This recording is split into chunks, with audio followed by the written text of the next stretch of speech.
Hello everybody and welcome to a new video and welcome to my channel where we talk about everything music from death metal to Queen and everything in between. For today's video I went above and beyond for you guys, so I really hope you guys appreciate what I've done for you. Okay, so by the time I'm recording this video it is Wednesday, August 31st, 2 days before the official release of this album, and I am excited because dudes, I had to go through hell and back in order to get this, but here it is. Check this out, the 16th Megadeth Studio Album, The Sick, The Dying, and The Dead. How awesome is this? I mean, don't get me wrong, in order to get it, I had to pull a lot of strings and call in a lot of favors, but it was definitely worth it. This is how much I love you guys. But I do want to point out that I had to pull the YouTuber card in order to get it before the release date. Because I explained to them that I want to be able to do an unboxing with you guys, then listen to the CD and actually do a review on it as well before the release date. So if I drove all the way down there for an hour and a half to get it, mind you, they actually open at noon, and then drove all the way back home for an hour and a half without even factoring traffic in, and then, you know, sitting here, recording the video, then listening to the album, then talking about the album, then editing that video, uploading it, and so on and so forth, doing the thumbnail, all the good stuff. By the time I get done, it'll be like Sunday, 2 days after the release date. So yeah, I mean, I told them, dudes, you know, I'm a YouTuber, please help me out, and they kind of did. I mean, they gave me a really nice bag, you know, with their logo and stuff. But you know, sometimes with YouTube channels, sometimes they ask you to like mention their name or just, you know, show their logo and stuff, and they'll cut you a deal. They'll give you like a break on the price, they'll give you a discount or something. This was not the case at all. In fact, they actually charged me a premium, a pretty hefty one, so that I could have it before the release date. And for the record, I did want to get it on vinyl instead of CD. I mean, I love CDs, but it would have been awesome to have it on vinyl, especially for the video and stuff. But he charged me $35 for this guy right here. And he wanted $79 for the regular version of the vinyl and over $100 for the deluxe version. OMG. By the way, this is supposed to be the deluxe limited version that comes with a sticker. We'll see. But yeah, if you're watching and you expected me to show your logo on the video, go yourself. Alright guys, just a quick shout out to all of my patrons. You guys made this possible. Thank you very much. You guys are awesome. And by the way, if you enjoy the content and you want to help support the channel out big time, just make sure you go visit my Patreon. I'll link in the description box below. A little goes a long way and we surely do appreciate it. Okay, so let's check it out. Let's unbox this puppy. Yes. Okay, we got stickers.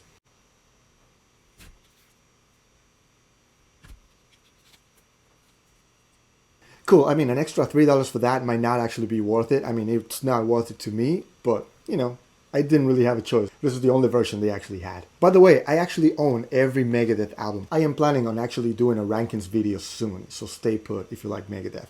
Check this out. This is the disc. That looks really awesome. And you've got a band picture on the back here, on the jewel case, so that's good. And here's the booklet. It's a hefty one too. A lot of pages.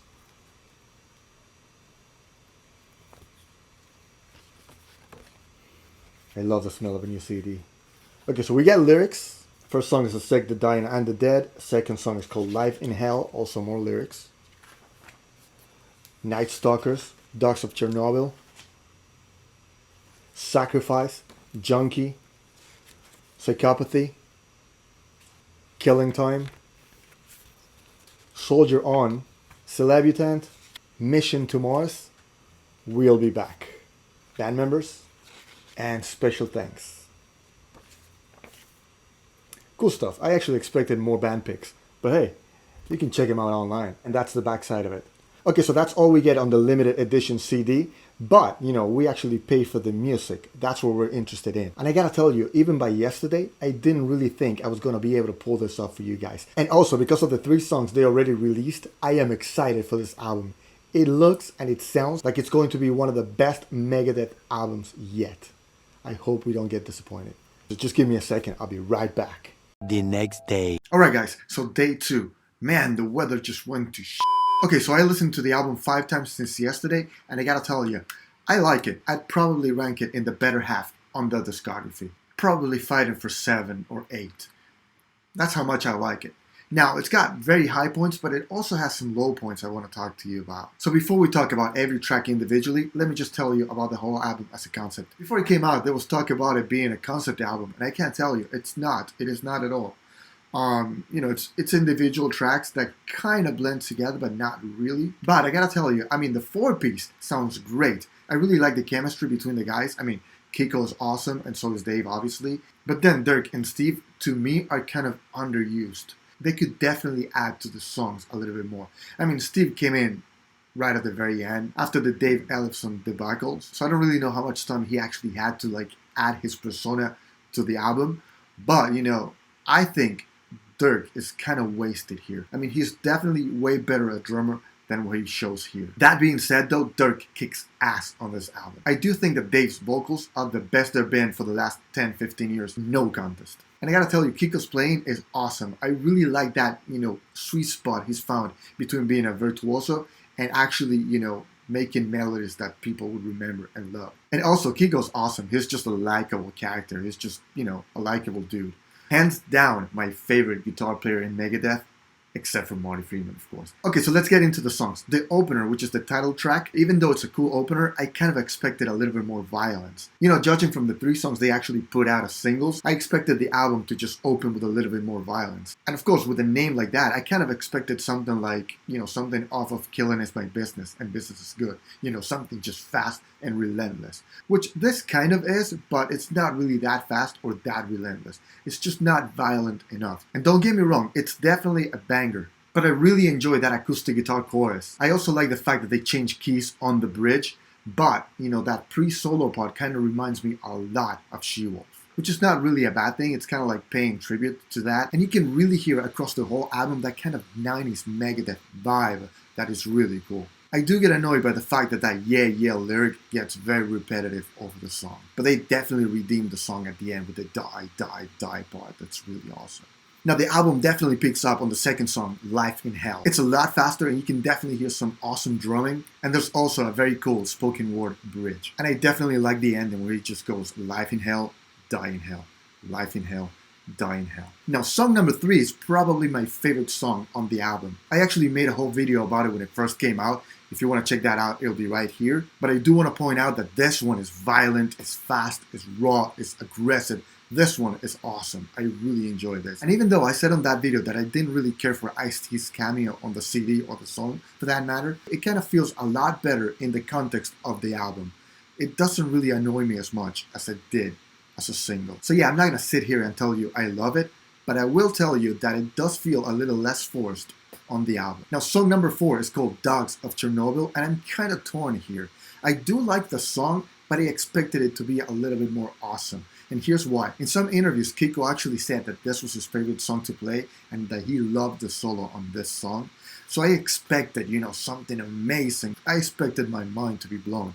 And even though it didn't, it kind of felt short the first time I listened to it. The second time, I kind of started listening for, the song itself and actually dissecting the song. And by the third time I actually listened to it without being biased, it actually grew on me. I mean, it's a really interesting song from a production standpoint. It starts out with a really moody acoustic guitar intro that's really cool, and with some Russian newscaster just going there, like some audio clip, probably talking about what was going on in Chernobyl. And there's a lot of guitar layering, adding depth to the chorus. Really cool. I really like the ending of the song where it speeds up and it kind of reminds me of Holy Wars. But this song also kind of reminds me of Good Morning Black Friday again. I guess you're bound to repeat yourself, especially when you have a discography as extensive as Megadeth's. Now, at this point on the album, for me, there's a little dip.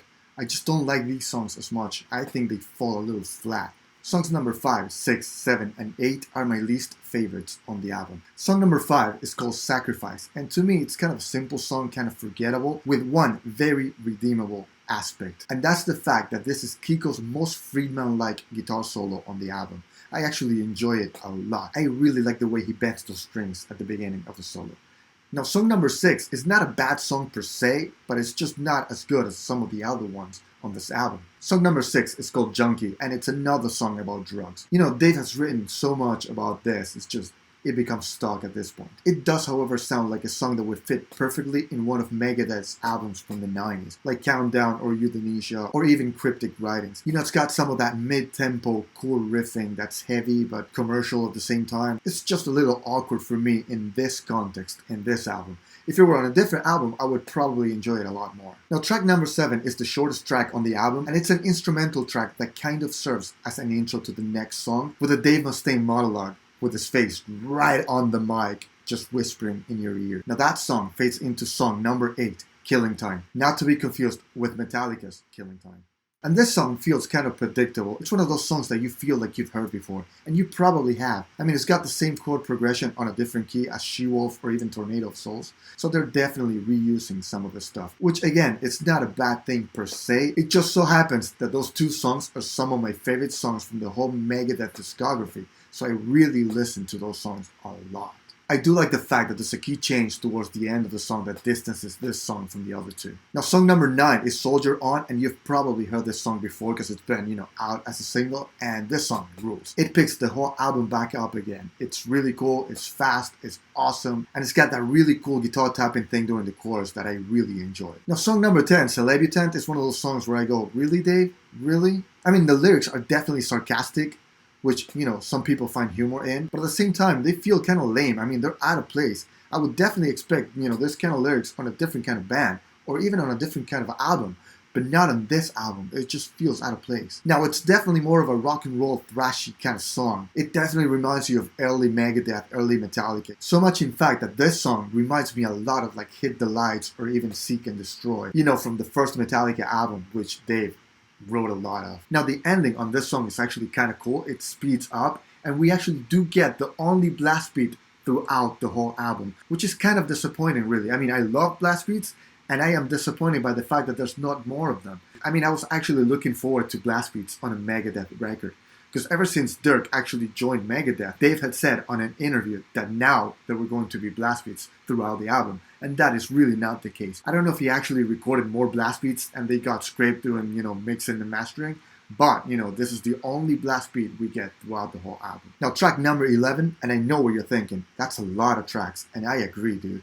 I mean, if it was up to me, I would have done 10 awesome songs as opposed to 12, but track number 11 is my least favorite song on this album, hands down. The lyrics are kind of cheesy, and they talk about a guy going to Mars, and the mission actually failing at the very end. It's a very forgettable song, and then it hits a tipping point where he goes, "Why don't we just return to Earth and let it rest in peace out here?" And then they full on launch into the ending of Metallica's One.